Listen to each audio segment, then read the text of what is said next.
Hello বন্ধুরা, তো আজকে আমি তোমাদের সাথে একটা রান্নার ভিডিও নিয়ে চলে এসেছি। আজকে আমি এগ কারি রেসিপি তোমাদের সাথে আমি শেয়ার করব। একদমই ঘরোয়া পদ্ধতিতে, ঘরে আমি যেইভাবে বানাই তোমাদের সাথে আমি সেইভাবে শেয়ার করছি। এইভাবে একদিন ট্রাই করে দেখো, অবশ্যই ভালো লাগবে। সো প্রথমেই আমি পেঁয়াজ কেটে নিয়েছিলাম, তার আগে আমি আলু কেটে নিয়েছিলাম, দেন আমি আলু আর ডিম দুটোকে সেদ্ধ করতে দিয়েছিলাম। তো আমি ডিমগুলোকে এবার ছাড়িয়ে নেব।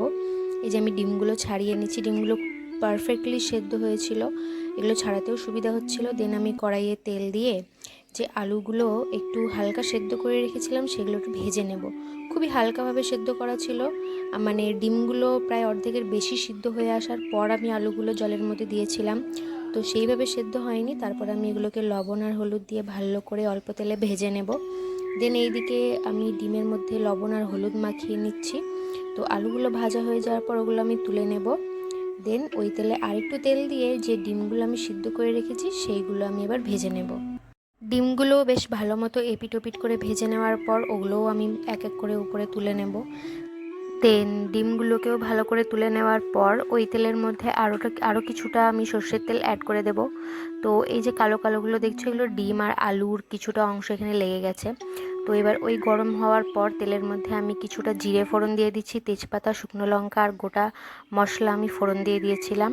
তো ভালো করে ওটাকে নাড়াচাড়া করে, গোটা মশলা বলতে আমি দারচিনি, লবঙ্গ আর এলাচ এখানে আমি ইউজ করেছিলাম। দেন আমি পেঁয়াজ আর লঙ্কা দিয়ে দেবো, ওগুলোকে ভালো করে ভেজে নিয়ে তারপর আমি এখানে কিছু আদা, রসুন আর কাঁচা লঙ্কা বেটে রেখেছিলাম, সেগুলো আমি এবার ভালো করে একটু ভেজে নেব আর কষিয়ে নেব। তারপর কিছু গুঁড়ো মশলা আমি নিয়েছিলাম, যেমন লবণ, হলুদ, লঙ্কার গুঁড়ো, ধনে গুঁড়ো, জিরে গুঁড়ো আর কিছুটা তড়কা মশলা আমি এখানে অ্যাড করে দেব।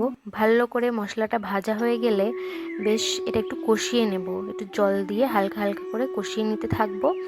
দেন আমি সাইডে যে আলু আর ডিমগুলোকে ভেজে রেখেছিলাম ওইগুলোকে এর মধ্যে দিয়ে ওগুলোও মশলার সঙ্গে বেশ ভালো মতো একটু কষিয়ে নেব।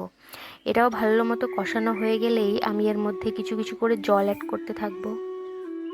ফার্স্টে আমি কিছুটা মশলা ধোয়া জল দিয়ে দিয়েছিলাম থালার মধ্যে যে মশলা ছিল, তারপর আমি ধীরে ধীরে জল দিয়ে হালকা করে, মানে অনেকটাই জল দিয়েছিলাম। দেন আমি কিছু গরম মশলা আর কসুরি মেথি দিয়ে এটাকে আমি নামিয়ে দেব। তো এই ছিল আজকে আমার খুব সিম্পল রান্না। রান্নাটা যতটাই সিম্পল ছিল ততটাই টেস্টি ছিল। তোমরা এরকম রান্না করে দেখো। And thanks for watching.